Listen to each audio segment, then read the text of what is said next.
By 1989, alternative rock was still in its incubation stage, with bands like REM and Sonic Youth pointing the way forward. Then came Doolittle, the Pixies' sophomore major statement, which crystallized a blueprint that would soon become the DNA of the 90s: abrasive, dynamic, surreal, and unafraid of contradiction. If Surfer Rosa was raw impact, then Doolittle is refinement without compromise.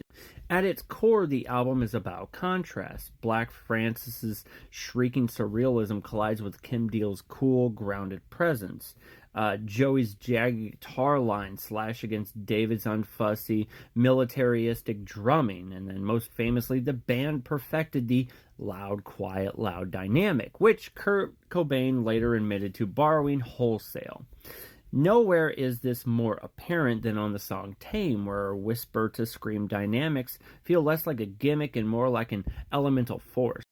Lyrically, Doolittle is obsessed with destruction. It's biblical, environmental, and bodily. Monkey Gone to Heaven couches ecological collapse in the mythic terms, presenting God as a figure who can only be reached through a cosmic phone directly.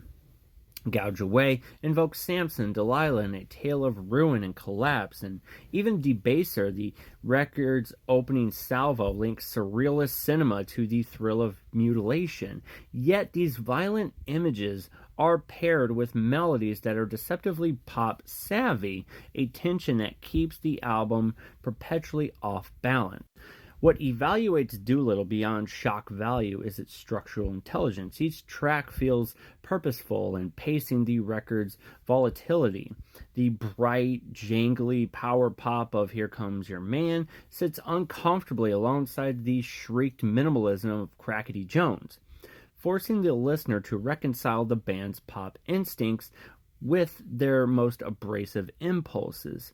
The song Hey slows the tempo into a murky blues crawl, while Wave of Mutilation compresses surf rock euphoria and existential dread into 2 perfect minutes. The production, courtesy of Gil Norton, is cleaner than Steve Albini's, may he rest in peace, Surfer Rosa, but without diluting the band's menace. Instead, Norton highlights the band's duality, making the hook sharper and the chaos more precise.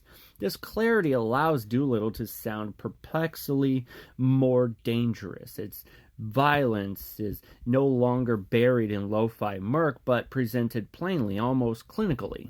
3 decades later, Doolittle endures not simply because of its influence, though it has undeniably shaped the trajectory of alternative rock, but because it remains musically and thematically compelling.